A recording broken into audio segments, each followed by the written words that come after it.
हाय। आज हम लोग एक नया टॉपिक शुरू कर रहे हैं, दैट इज़ NABH की डूज साइनेजेस। वैसे तो हम लोग COP चैप्टर कर रहे हैं, बट बीच में ये टॉपिक इसलिए आ रहा है बिकॉज साइनेजेस एक बहुत इंपॉर्टेंट चीज़ होती हैं, ख़ासतौर से आपके NABH ऑडिट में जब NC क्लोज़र का मतलब आता है, मैटर आता है, या फिर आप जब ऑडिट करवा रहे होते हैं और असेसर को फ़ोटोग्राफ लेनी होती हैं, तो साइनेजेस कम से कम आपकी 50 से 60 ऑब्जेक्टिव एलिमेंट्स के कॉम्प्लायंस कंप्लीट करा देते हैं अगर वो सही से सही जगह पे लगे हों, मेंशन्ड हों। तो लेट्स स्टार्ट।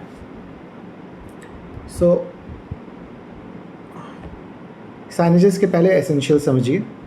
साइनेजेस हमेशा बाइलिंगुअल होने चाहिए। बाइलिंगुअल मतलब एक लोकल लैंग्वेज और दूसरा इंग्लिश। तीसरा, पॉसिबली उनमें सिंबल होने चाहिए। चौथा, यूनिफॉर्म होने चाहिए, यानी कि लेट से आप अपना ब्रांडिंग का कलर वायलेट, पर्पल, रेड कुछ भी चुनते हो तो वो यूनिफॉर्मली आपके ब्रांड का कलर होना चाहिए। Signages should be easy to understand, यानी उनके फॉन्ट प्रेफरेबली बहुत कॉम्प्लिकेटेड नहीं होने चाहिए और बहुत ही छोटे फॉन्ट यूज़ ना किए गए हों, और अगर पॉसिबल हो तो ADA गाइडलाइंस का कॉम्प्लायंस किया जा सकता है। ADA stands for American disability association guidelines, जिसके 2010 के SAD स्टैंडर्ड्स यूजुअली फॉलो किए जाते हैं साइनेजेस प्रिपरेशन में।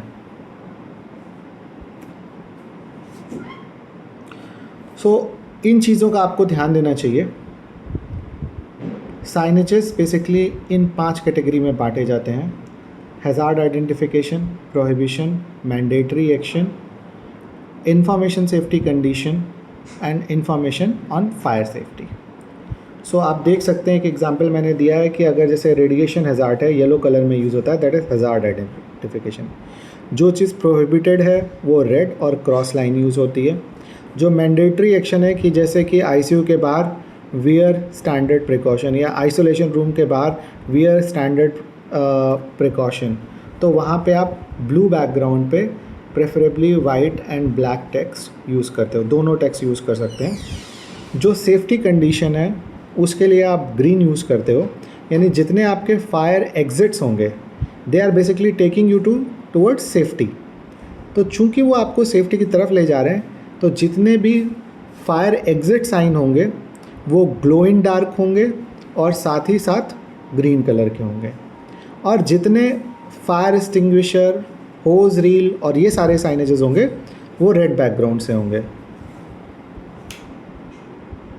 What should be font and location, अक्सर लोग पूछते हैं। तो font again according to ADA preferably they should be Arial, Helvetica, Futura, any script जहाँ पे आपने इटैलिक या हाईली स्टाइलाइज्ड या फिर ऐसे फॉन्ट यूज़ ना किए हों जहाँ बहुत सारी एजेस हों, जैसे कि उनमें से एक फ़ॉन्ट मैं भी यूज़ कर रहा हूँ which can be use, that is Calibri. ADA जो हाइट के लिए बोलता है दैट इज़ बेसिकली, आप ये पिक्चर पे देख सकते हो कि इट इज़ प्रेफरेबल कि आप 48 इंच से 60 इंच के बीच अपने साइनेज को प्लेस करो और डोर से जो सेंटर हो साइनेज का वो 9 इंच के आसपास आए। But this is just a recommendation, not a mandatory thing. हम जिन शहरों में रहते हैं वहाँ पे अगर हम इस हाइट में पेस्ट कर दें साइनेजेस, तो लोग जो है उसे स्क्रैच कर के और हाथ से खींच के तोड़ दें। तो हमारी कंडीशन प्रेफरेबली वो होती है कि हम उसे इतना हाई प्लेस करें, लेट्स से 7 फीट और 8 फीट, जहाँ पे यूजुअली लोगों के हाथ नहीं जाते हैं।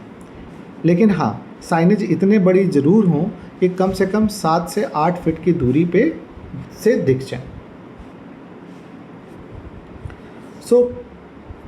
I am not saying this list is complete, लेकिन मैंने कोशिश करी है कि जो मैक्सिमम पॉसिबल साइनेजेस हैं हॉस्पिटल की वो यहाँ मेंशन हो जाए। इन केस यू फाइंड कि कोई साइनेजेस में से मिसिंग है, please mention in the comment. तो पहली चीज़ क्या, हॉस्पिटल का नाम बाहर हो, प्रेफरेबली एक साइनेज छोटी सी, एक 6 या 8 फीट की लगी हो हॉस्पिटल के डोर के पास, क्योंकि असेसर जो असेसमेंट शुरू करता है वो हॉस्पिटल के सामने से फ़ोटोग्राफ लेके शुरू करता है, चाहे वो आपका एंट्री लेवल हो रहा हो चाहे फुल एक्रेडिटेशन। फिर दूसरा, scope of service. Again scope of service should be bilingual. आप 24/7 इमरजेंसी सर्विस ऑफ़र करते हैं, प्लीज़ मेंशन। आप high risk obstetric care mention करते हैं, प्लीज़ मेंशन। आप जनरल सर्जरी के अलावा मिनिमल एक्सेस सर्जरी या लैप्रोस्कोपिक सर्जरी करते हैं, प्लीज़ मेंशन। आप अगर ऑर्थोपेडिक्स के अलावा ऑर्थोस्कोपी भी करते हैं, ऑर्थोप्लास्टी भी करते हैं या जॉइंट रिप्लेसमेंट सर्जरी करते हैं, प्लीज़ मेंशन। आज की डेट में ये ज़रूरी हो गया है। क्या चीज़ें स्कोप ऑफ सर्विस में मेंशन नहीं करनी चाहिए? पहली चीज़, अगर आप एंट्री लेवल के लिए जा रहे हैं या CGHS इंस्पेक्शन के लिए जा रहे हैं, तो जो डॉक्टर आपके यहाँ फुल टाइम या पार्ट टाइम है, पार्ट टाइम का मतलब उनकी OPD रेगुलर है, आपकी इमरजेंसी अटेंड कर सकते हैं और आपके यहाँ मरीज़ एडमिट करते हैं। यूजुअली वो पिछले 6 महीने में 6 UHID या 5 UHID आपसे मांगते हैं 2 बार, एक बार एप्लीकेशन के समय, एक बार ऑडिट के समय। तो अगर आप इतना प्रोड्यूस कर सकते हैं किसी स्पेशलिटी में, तो आप उसमें अप्लाई कर सकते हैं, आप उसके लिए एलिजिबल हो सकते हैं। और इसका वेरिफिकेशन आज की डेट में असेसर्स ने बड़ा अच्छा तरीका अपना लिया है कि वो आपसे उन कंसल्टेंट्स की फ़ाइल मांगते हैं और उसमें उनकी हाईएस्ट डिग्री का रजिस्ट्रेशन वेरीफाई करते हैं। तो अगर आप स्कोप के लिए अप्लाई कर रहे हैं, तो चाहे NABS 6th एडिशन हो, चाहे CGHS हो, चाहे एंट्री लेवल हो, आपको ये ध्यान देना है कि आपके पास HR डिपार्टमेंट में ये फाइल्स बनी हो, आपका OPD शेड्यूल मेंशन हो। सबसे कॉमन मिस्टेक क्या होती है, आप जो है आपके छोटे से हॉस्पिटल में 3 OPD हैं और आपने 24 स्पेशलिटी के लिए अप्लाई किया हुआ है और आपके पास ये OPD शेड्यूल किसी तरह से जस्टिफाई नहीं करता कि ये डॉक्टर किस दिन कितने बजे आपके हॉस्पिटल में बैठता है, इसने OPD में कितने मरीज़ देखे हैं। तो भाई देखिए, अगर आपको स्कोप में वो स्पेशलिटी चाहिए तो पहले एप्लीकेशन से ही पहले आप अपना OPD शेड्यूल बनाओ और उस OPD शेड्यूल को पेपर में लो और देखो कि कहीं पे किस रूम में आप कितने डॉक्टर सेट करने वाले हो। ये ज़रूरी नहीं है कि डॉक्टर रोज़ बैठे, डॉक्टर हफ्ते में एक बार 1 घंटे के लिए बैठता है, that's good enough, but you should be able to prove it. और एक प्रो टिप, आपके ऑडिट ज़्यादातर फ्राइडे सैटरडे संडे को होते हैं, तो उस समय OPD उन्हीं की रखें जो ऑडिट वाले दिन उपलब्ध हों। अगर संडे आप अपनी OPD क्लोज दिखाना चाहते हैं तो अपने OPD शेड्यूल में ये मेंशन ना करें कि संडे की कोई OPD चलती है, बिकॉज सैटरडे संडे तो ऑडिट होगा। So please make sure of that. Okay, तो I think scope is clear. Patient rights and responsibilities आपको मेंशन करनी है, साथ में एक कॉन्टैक्ट डिटेल मेंशन करनी है, बिकॉज स्टैंडर्ड कहता है कि वायलेशन रिपोर्टिंग प्रोसीजर भी मेंशन होना चाहिए। तो जिस व्यक्ति को आपने पेशेंट सेफ्टी ऑफिसर बनाया है, अपॉइंट किया है, आप उसका एक डेजिग्नेटेड फ़ोन नंबर या email ID, preferably phone number जिसमें व्हाट्सएप भी हो, आप मेंशन कर दें। ईमेल हार्डली कोई करता है, तो अगर एक्चुअली आपको कॉम्प्लायंस चाहिए तो आप फ़ोन नंबर ही मेंशन करें एंड मेंशन कर दें कि भाई अगर in case of any violation और any issue please contact this person और you can WhatsApp on this number. Prohibitory signage, no smoking. आप इलेक्ट्रॉनिक सर्वेलेंस में आपको ये लगाना है, मिशन विशन वैल्यू की फ़ोटोग्राफ पक्का ली जाएगी, चाहे एंट्री लेवल हो, चाहे CGHS हो, चाहे NABS 6th एडिशन हो या SHCO हो। OPD शेड्यूल मैंने आपको बताया कितना इंपॉर्टेंट है। पेशेंट प्रायोरिटी मैट्रिक्स एक स्टैंडर्ड है AAC2 में, जहाँ पे आपको मेंशन करना होता है कि patients are prioritised according to the clinical need. So वो जो है वहाँ पे पेशेंट प्रायोरिटी मैट्रिक्स बनाना पड़ता है, आपको पेशेंट प्रायोरिटी पॉलिसी बनानी पड़ती है और पेशेंट प्रायोरिटी रजिस्टर OPD में रखवाना पड़ता है। तो उसके लिए पेशेंट प्रायोरिटी मैट्रिक्स का साइन लगा दीजिए। विजिटर रूल कि कितने बजे से कितने बजे तक विजिटर्स अलाउड हैं, कितने विजिटर अलाउड हैं, वो सब प्लीज़ आप मेंशन करो। एम्बुलेंस पार्किंग जहाँ है उसे आप पेंट करके मार्क कर दो कि एम्बुलेंस पार्किंग ही है। फ्लोर प्लान बिल्डिंग्स के you are here signage for fire also, it will be a very good thing you do it. Floor plan also includes कि किस फ्लोर पे कौन सी फैसिलिटीज़ हैं।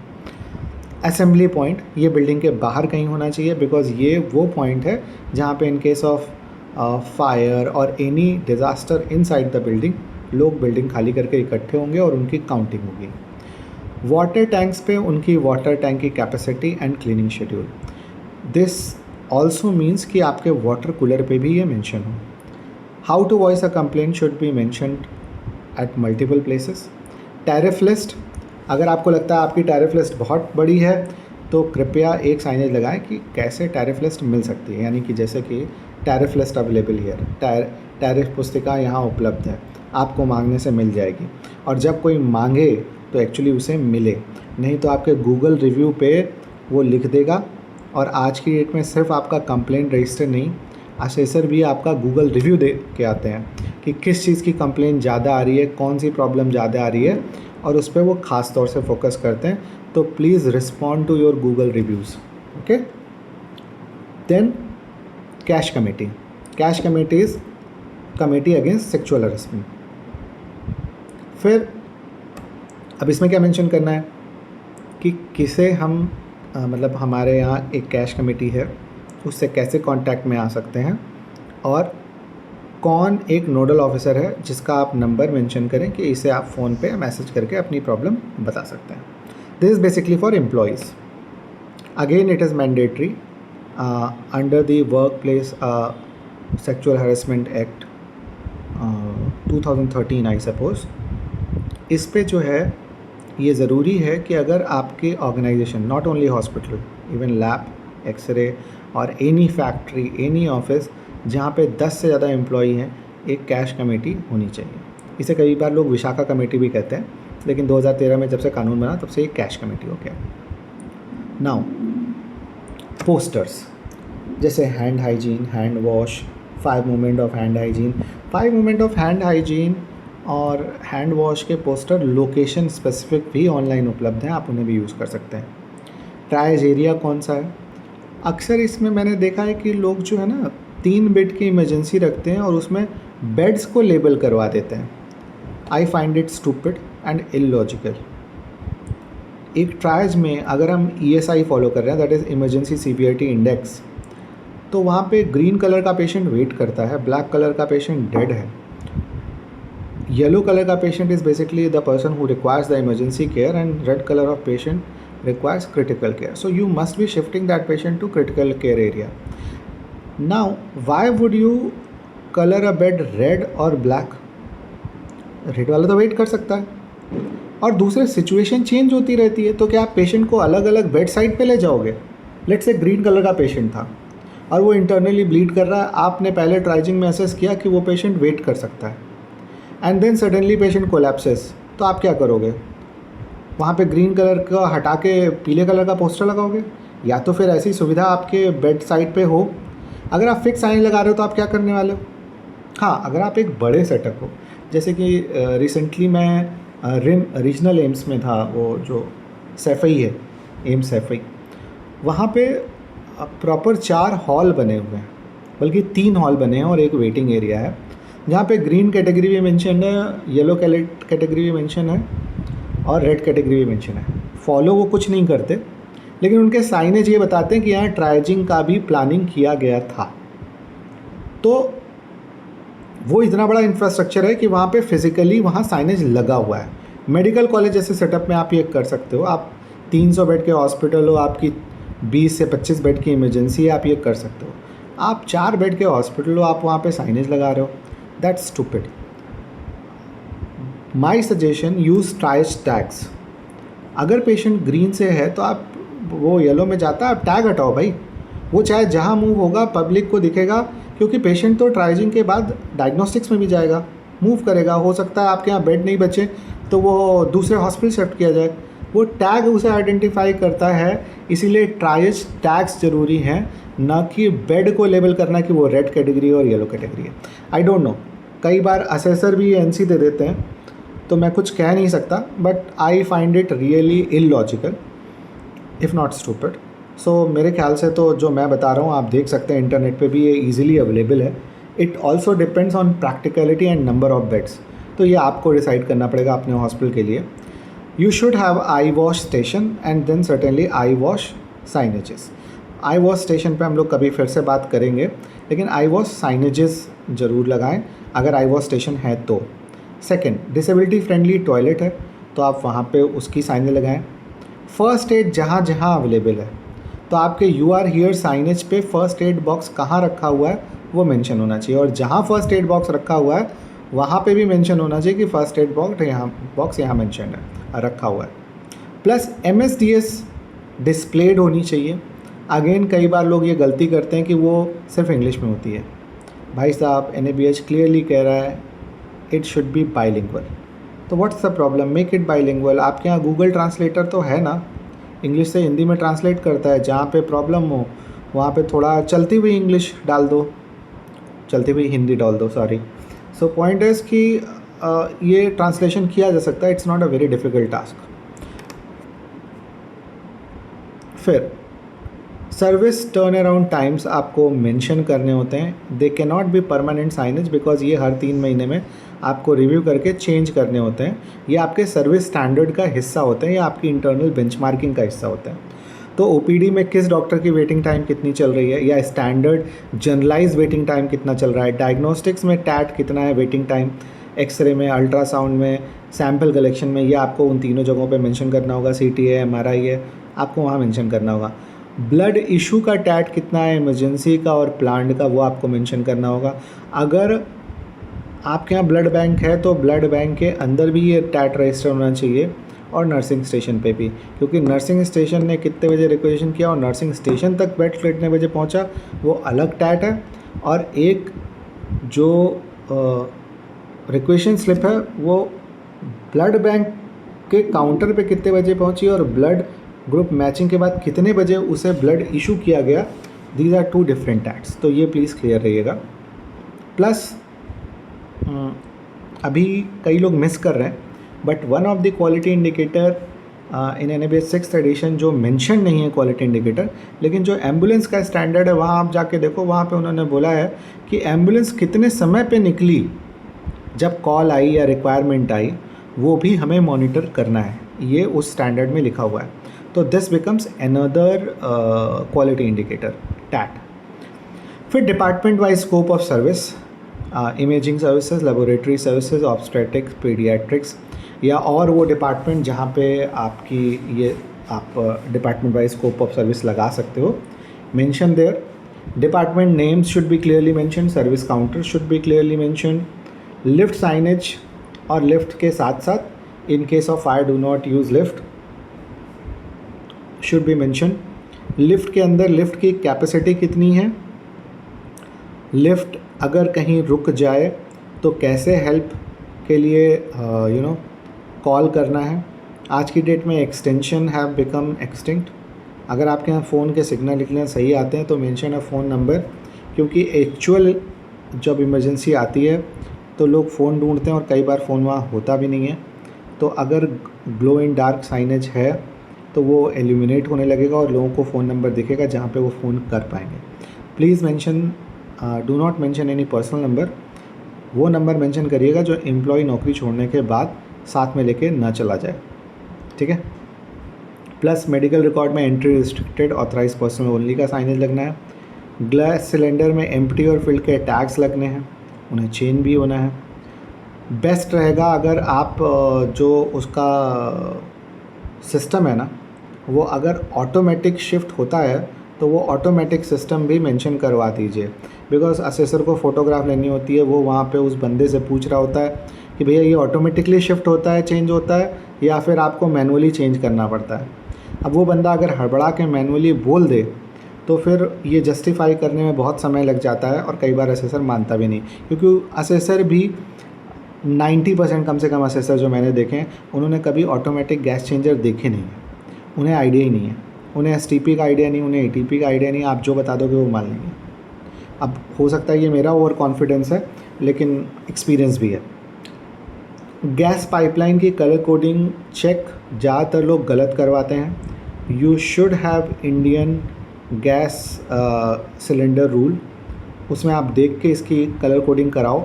ट्राइजिंग की साइनेजेस में कम से कम कलर कोडिंग मेंशन होनी चाहिए इमरजेंसी में कहीं, कि ग्रीन का मतलब क्या है, ब्लैक का मतलब क्या है, रेड का मतलब क्या है, येलो का मतलब क्या है। पेशेंट सेफ्टी गोल्स जगह जगह मेंशन होने चाहिए। पेशेंट्स फायर सेफ्टी साइनेजेस हमेशा ग्लो इन डार्क होनी चाहिए। जितने फायर एग्जिट हैं वो ग्रीन कलर में।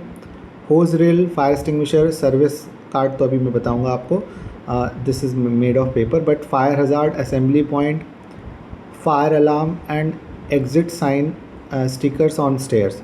Exit stickers on stairs are not mandatory. लोगों को शौक चढ़ा है अपनी बिल्डिंग को हवाई जहाज़ बनाने का, उसका आप क्या कर सकते हो, it's not mandatory at all. आपको कुछ ही हॉस्पिटल्स में दिखेगा and it is totally up to you.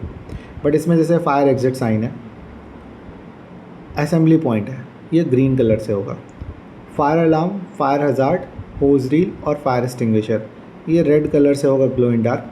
जो सर्विस कार्ड होता है वो फायर एक्सटिंग्विशर पे लगता है कि मंथली चेक हुआ है कि नहीं उसका, वो पेपर का होता है। और जो ये एग्जिट स्टिकर्स ऑन स्टेयर्स हैं, it is totally up to you, आपको फैंसी बनाना है, यू कैन मेक इट। बाकी एसेंशियल साइनेजेस क्या है?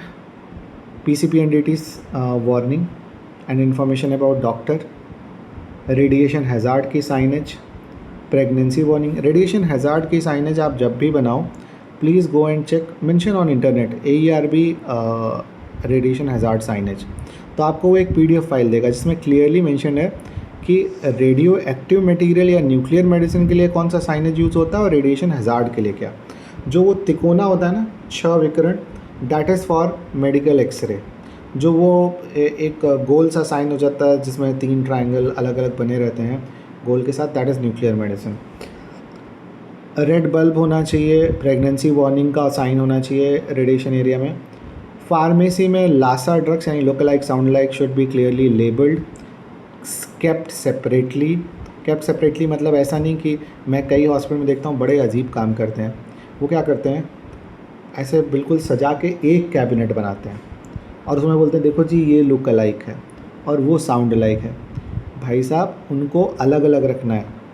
अगर आपके IV फ्लूइड में DNS और किसी और फ्लूइड का सबका रेड टॉप और रेड स्टिकर है, साथ में रखोगे तभी तो देने में कन्फ्यूजन होगी। तो उनको अलग अलग शेल्फ में दूर दूर रखो, क्लियरली लेबल करके रखो, तभी तो आप डाउट क्लियर रहेगा ना। जब एक साथ रखोगे तो देने में तो गलती होगी ही ना। लेकिन लोगों को पता नहीं किसने बताया, सबको साथ में रख देते हैं। So please be clear. अब तो 6th एडिशन में standard clearly says that look alike drugs and sound alike drugs are kept separated from each other. Means अगर 2 दवाएं एक जैसी दिख रही हैं तो उन्हें एक दूसरे से दूर रखो, ना कि उन दोनों को उठा के सबसे अलग रख दो जिससे गलती करने में आसानी हो। ओके, नाउ नियर एक्सपायरी का एक कार्टन बनाना है, एक्सपायर्ड का एक कार्टन बनाना है। आपको उसमें कुछ दवाएं रखनी है। ये असेसर की मानसिक संतुष्टि और फोटोग्राफ के लिए है। High risk drug clearly mention करके रखनी है, रेड कलर से लेबल कर दो, रेड मतलब डेंजरस होता है। आप उन्हें लॉक एंड की में आपको रखना है, please remember that. BLS chart और ACLS चार्ट आपकी क्रैश कार्ड का हिस्सा होने चाहिए, बिकॉज अगर वो एल्गोरिदम आपके क्रैश कार्ड में नहीं है तो आपकी क्रैश कार्ड कंप्लीट नहीं है। ठीक है, जो AHA डिफाइंड क्रैश कार्ड है वहाँ पे ये दोनों क्रैश कार्ड का हिस्सा माने गए हैं। जहाँ पे भी आपके डस्टबिन रखे हैं या लॉन्ड्री बैग्स रखे हुए हैं वहाँ पे उनसे एसोसिएटेड पोस्टर्स भी होने चाहिए। जैसे बायोमेडिकल वेस्ट सेग्रीगेशन जहाँ पे हो रहा है वहाँ पे biomedical waste segregation posters, laundry वे जहाँ पे सेग्रीगेट हो रही है वहाँ लॉन्ड्री सेग्रीगेशन पोस्टर्स। बायोहजार्ड के साइनेज डस्टबिन में भी होने चाहिए, डस्टबिन के टॉप पे, और वेस्ट बैग पे भी बायोहजार्ड का साइन होना चाहिए। और जहाँ पे आपका स्टोरेज एरिया है वहाँ पे भी बायोहजार्ड का साइन होना चाहिए। OT में clean, semi sterile and sterile and dirty zone का डिमार्केशन आप अगर रिफ्लेक्टिव टेप से कर देते हो, that looks good, give some clarity. Phone के ऊपर इमरजेंसी नंबर जिससे आप इमरजेंसी कोड अनाउंस करने वाले हो वो मेंशन कर दोगे तो लोगों को याद रखने में आसानी होगी। No signage related to safety should be visible. Now again it's a fun thing. मैं अभी रिसेंटली एक ऑडिट पे था और वहाँ पे असेसर को इमरजेंसी कोड कहीं पब्लिकली दिखा नहीं, तो उसने मुझसे पूछा, this was minded, this was full accreditation, उसे वो साइनेज दिखा नहीं, तो उसने मेरे से बोला कि यहाँ पे इमरजेंसी कोड का साइनेज नहीं लगा है। मैंने कहा सर उसका नाम कोड है, कोड का मतलब it is something private, why it should be in public display, it is for hospital staff, तो हमने नर्सिंग स्टेशन के पीछे लगा रखा है। बोले नहीं ये तो एक NC है, आपको ये पब्लिकली डिस्प्ले करना चाहिए। अब मैं इसमें सर पीटने के अलावा कुछ नहीं कर सकता, because that person is assessor और वो ऐसी बात कर रहा है। भाई फिर क्यों ऐसा आपने कोड बना रखा है, आग आग चिल्ला के भागो। कोड का मतलब क्या होता है? अगर कभी कोई ऑफिशियल NABH का मेंबर इस वीडियो को देखे, प्लीज़ अपने असेसर को पढ़ाओ कोड का मतलब क्या होता है। अगर कोड सबको पता है तो फिर उसका नाम कोड क्यों है?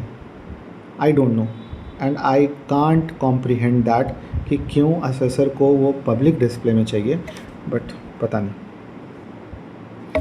So this is end of presentation. मैं अगेन बोलूँगा, इसमें से हो सकता है कुछ चीज़ें मिसिंग हो। ये बहुत जल्दी में बनाई गई, एक दिन में बनाई गई प्रेजेंटेशन है, एक क्लाइंट की रिक्वायरमेंट है तो मैंने बना दी है, but I am posting it for everyone and would love to have suggestions. Comment पे आप मेंशन करो कौन सी साइनेज मैंने मिस कर दी है। I will revise it, post a list again for everyone's use. अगर कुछ और भी छूट गया है which you want that I should have mentioned, please mention in the comment. Thank you.